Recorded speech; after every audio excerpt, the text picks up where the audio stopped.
안녕하십니까. 반갑습니다. 주식 참견 시점의 주잠시입니다. 자, 오늘 삼성중공업도 지수의 대폭락 장세 속에서 장중한때 1만원 선까지 깨뜨리면서 9,540원, 즉 15% 이상이나 주가 자체가 장중한때 급락하는 패턴을 보여주었다가 가까스로 1만원 선이 종가상으로 지지가 되어지면서 1만 50원, 그래도 종가상으로 무려 11% 이상이나 급락하면서 마감을 했습니다. 한마디로 블랙 먼데이 장세 자체가 결국 현실화되어지면서 코스피 시장뿐만 아니라 코스닥 시장 자체가 장중한 때 사이드카부터 시작해서 서킷 브레이크와 관련된 이와 같은 발동이 이끌어졌던 그런 모습입니다. 그만큼 코스피 시장이 장중한 때 지수가 마이너스 10.81%까지 지수가 급락을 했습니다. 물론 종가상으로도 8.78% 무려 234포인트가 급락하면서 2441포인트에 마감을 했는데요.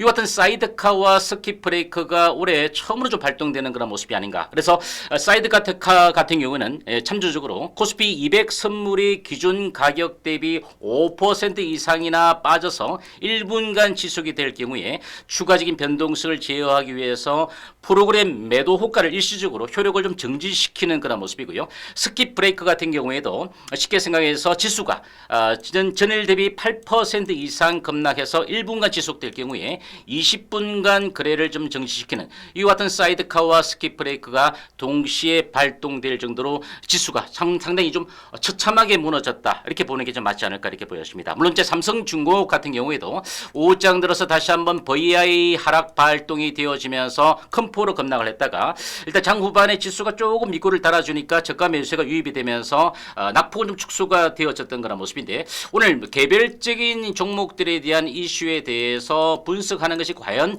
의미가 있을 것인가라는 그런 생각도 해봤습니다. 하지만 우리 주참식 구독자분들이 지금 현재 이 삼성중공업에 대해서 그동안 수익을 많이 실현해 왔다가 여러분께 설정해드렸던 11,500원의 가격, 그리고 수익적 관점에서 11,000원의 가격대까지도 시초가부터 갭으로 떨어지면서 요 2차 라인까지 무너졌던 그런 모습이고요. 또 심지어는 넉넉하게 여러분들에게 설정해드렸던 15,500원의 가격대도 오늘 장중한 때 무너지는 그런 모습이었습니다. 그래서 여기서 우리가 있는 그대로의 팩트로 여러분들이 스윙 관점에서 매도를 일정 부분 하신 분들, 그리고 15,500원의 요 가격대가 깨어지는 구간 속에서 좀 이익을 실현했다면 이제 우리가 템포 조절을 통해서 다시 한번 신규적인 매수 타이밍을 잡아보는 것은 분명히 필요하다라고 말씀드립니다. 다만 우리 개별적인 이슈 그리고 국내 증시의 체력만으로 지수의 반등을 이끌어갈 수 없는 그런 모습이니까 이 금주 주중반 정도의 미국 뉴욕 증시 자체가 과연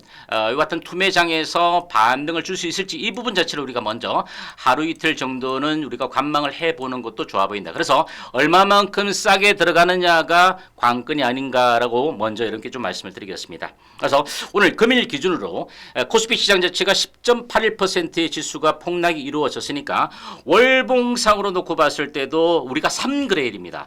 그러니까 8월 장세가 이제 3그레일을 이끌어졌는데 이렇게까지 크게 무너지기는 좀 힘든 그런 구간이 아니었는가 이렇게 보여지는데요.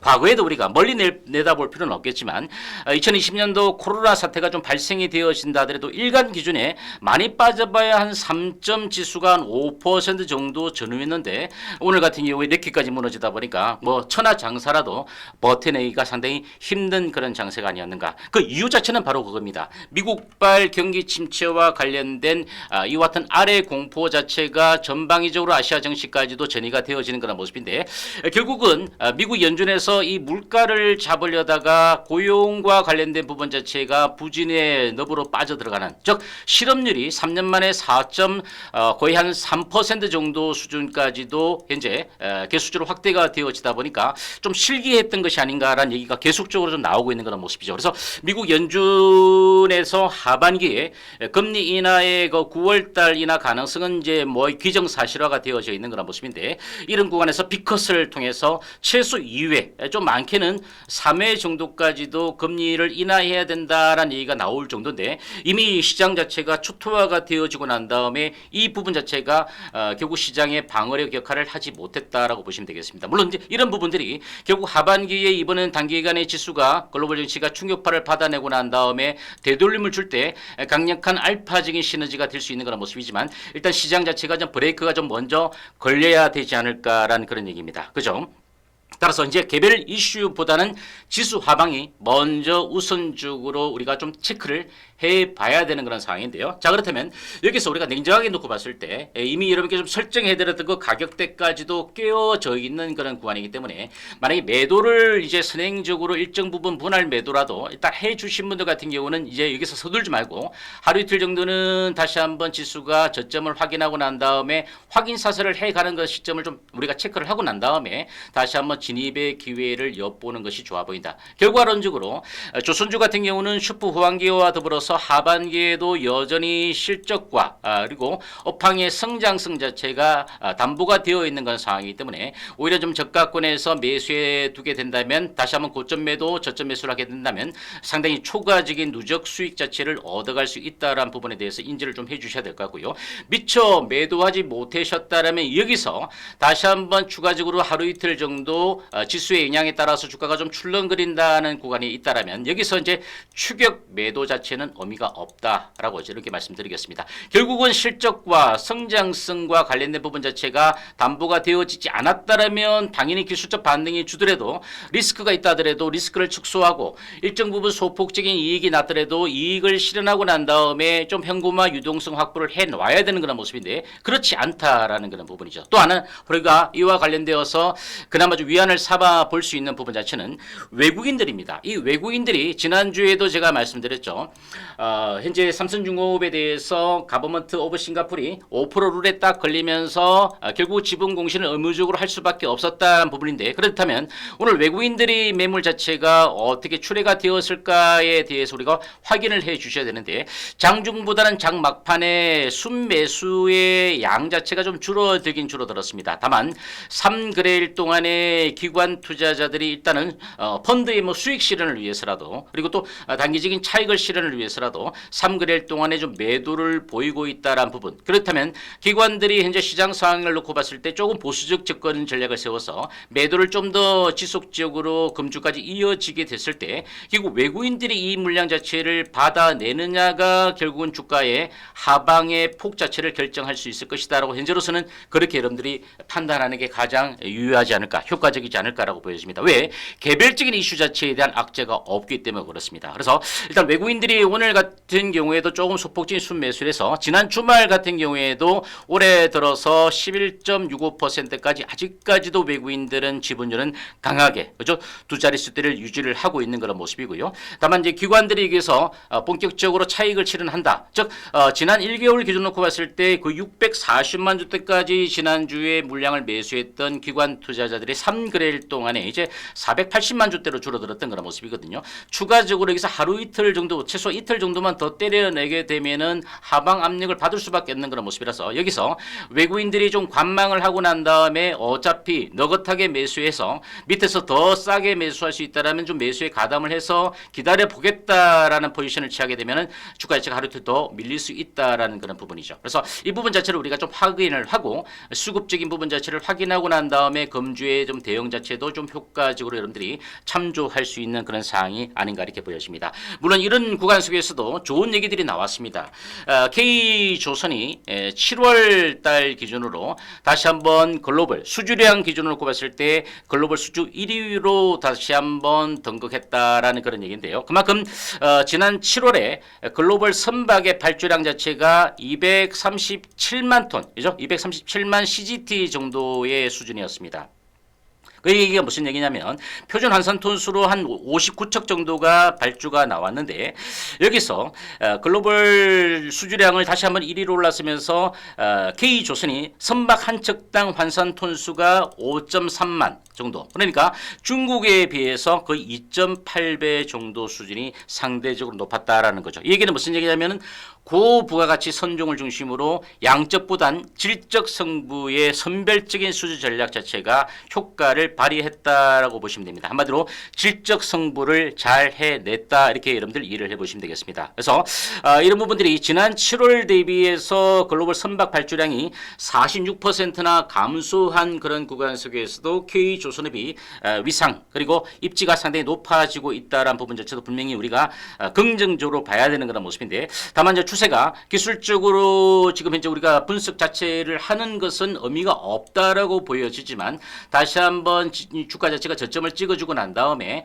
디딤돌 역할을 해주기 위해서도 기술적인 부분에 대해서 우리가 모든 추세를 다 깨고 떨어지기보단 적정한 구간 속에서 버텨내야 된다는 거죠. 그래서 60일 이평선과 현재 121 평선이 아래 단위에 있는 그런 모습이니까 요 구간 정도가 아마 최악의 경우가 아닌가. 물론 이제 지수가 다시 한번 내일 또 100포인트 이상 빠지게 되면은 요 구간을 좀 견뎌내기는 힘들지 않을까라고 보여지는데, 다만 수급적으로 외국인들이 매수에 좀 가담을 해주고 있고, 다시 한번 지수가 저점을 찍어주고 난 다음에 디딤돌의 반등의 여지가 있는지 없는지를 좀 체크하면서 우리가 매도하신 분들은 서둘러서 매수하기보다는 템포 조절을 좀 해볼 필요가 있다라는 부분이고요. 일정 부분은 이제 분할 매도를 하고 난 다음에 설마 이 가격이 깨어질까라고 생각하시면서 조금 미처 대응하지 못해서 손실이 발생된 분 분명히 있을 겁니다. 물론 아직까지도 이렇게까지 빠져도 연간으로 놓고 봤을 때 이 종목에 대해서 우리가 7,500원 정도 전후부터 핸들링 해왔기 때문에 아직도 수익 구간이긴 한데, 우리가 좀 욕심이라는 것이 사람이 최고점 대비, 그죠? 최고점 대비 이렇게 수익률이 쪼그라들면은 좀 손실을 본 듯한 그런 느낌도 들 겁니다. 어쨌든 간에 여러분들에게 제가 설정해드린 이 가격대에는 팩트가 그대로 우리가 설정해드릴 수밖에 없었던 그 가격인데, 일단 대응을 하셨다면 잘했다. 대응을 하지 못했다 하더라도 너무 위축되지 마시라. 왜? 아까 말씀드린 대로 업황과 실적과 함께 수급 자체가 아직까지는 위축되어지지 않는 그런 모습이니까 이번에 시장 타고만 잘 좀 버텨낸다라면 다시 한번 우리가 기회를 찾을 수 있는 그런 모습이 아닌가. 그래서 이번 기회는 오히려 매도하신 분들은 신규 진입에 상당한 기회에 어떤 구간이 오고 있다라고 보시면 될 것 같고요. 여기서 이제 혹시 11,500원대, 11,000원대 신규 매수 가담해서 손실을 보신 분들도 아까 똑같은 그런 대응으로 우리가 전략을 좀 대응해 보이는 게 좋습니다. 결국은 추격 매도는 아닐 것이다라고 보여지고요. 만약에 매수가 이상으로 좀 올라와서 수익이 나는 구간이면 좀 때렸다가 다시 한번 사시는 것도 나빠 보이지 않으니까 현재로서는 삼성중공업 개별 이슈가 아니다라고 보시면 됩니다.